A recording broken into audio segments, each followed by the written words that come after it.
Can you please tell us a little bit about the film's premise? Yeah, so Bad Times at the El Royale is basically a crime thriller that takes place on one night in 1969. A bunch of strangers check into a hotel, and things start to go bad from there. Fantastic. It's fair to say that nobody is really what they seem, are they?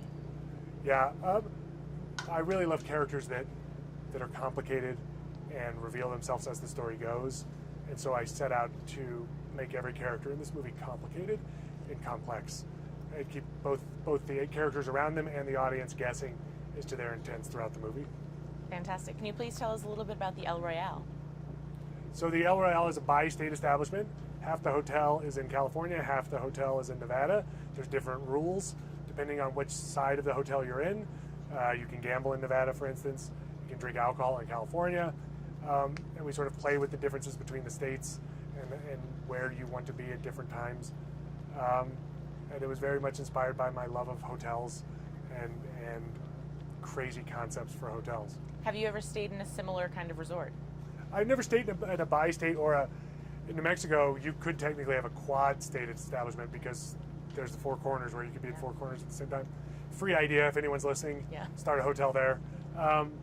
But yeah, no, I never have, but I've always wanted to, and that's sort of where this movie comes from. It's a bit of wish fulfillment for me of wanting to give myself this hotel. Fantastic. What made you want to tell this story? That's a great question. I don't know what made me want to tell the story. I just knew that I had to tell the story. Stories tend to haunt me. If I can't stop thinking about them, I find that to be a good sign.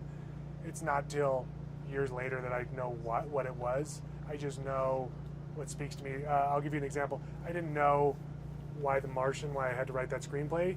I just knew I couldn't stop thinking about it. And it wasn't until a couple years of distance that I said, oh, it's because I'm a father. And now I need to start talking about what the important lessons of the world are. I want to start writing about that, about how it's important that all lives are precious and beautiful. I didn't know that when I was writing it. But at the time, that's what was coming out. Bad Times, it'll be similar. You'll ask me in 2 years, and I'll have a better answer because I'm in the middle of it right now. Fantastic. How did you get such a great cast? I think I must have won some sort of celestial lottery or prayed to the wrong god, because boy, I must have sold my soul to the devil, I suppose, because this cast is a dream cast.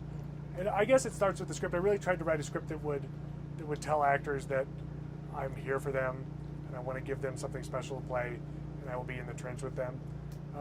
As much as it is, I think it comes across. They can sense that I love characters. You know, like my love of my characters comes through, I hope, on the page, and I think that clicks with actors. And then it was really just a matter of sending it to Jeff Bridges. I started with Jeff Bridges. He was my dream choice to play Father Daniel Flynn, and he said yes immediately. And once you have Jeff Bridges in your movie, the momentum starts rolling downhill because all actors want to be on the screen with Jeff Bridges. He's just the sort of person that brings up everyone's game, both in front of the camera and behind it. Did you have any films in mind when you wrote it? I didn't really have films in mind, but I did have crime fiction in mind. Certainly the novels of Dashiell Hammett, the stories of Flannery O'Connor, Graham Greene, James Ellroy, they were big influences on me.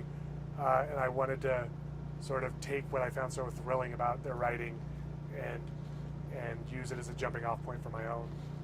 The film's primarily set at the end of the 60s. What is it about that time period that drew you to it? The 1960s were very much both an exciting and a tumultuous time. You had these great leaps forward in art, both in music and film and the art world, happening at the same time that you were having real darkness. You were watching leaders like John F. Kennedy, Martin Luther King, Bobby Kennedy all get killed. You were seeing sort of what that did to a culture, to have people they believed in ripped away from them, and then Richard Nixon took over at the end of '68, and it sort of set a new tone for what would happen. And this all happened so fast, so it was very much a time of turmoil, but also a time of great art. And that sort of duality was very attractive to me. Music is key in this film. Did you have any specific songs that you were going to use when you wrote it?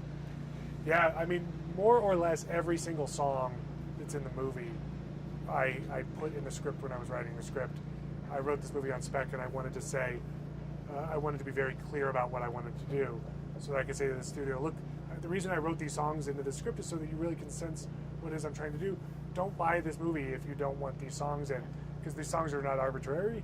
Yeah. These songs are very much a character of the film, and I wanted the studio to understand how important that was to me, and they did. We have not. I don't think we've changed a single song. It's very much what we wanted. Amazing.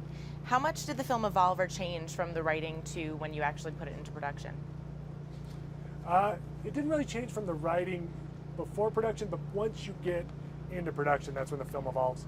That's when you start hiring extraordinary artists, like my production designer, Martin Wist, or my director of photography, Seamus McGarvey, my costume designer, Danny Glicker. All of them just brought so much genius to their departments, and the movie just starts to grow and it becomes its own thing. And then the actors show up and they bring their own spirits and souls to the film, and then that becomes its own thing. And every day you're surprised by new and inspired by all these new ideas.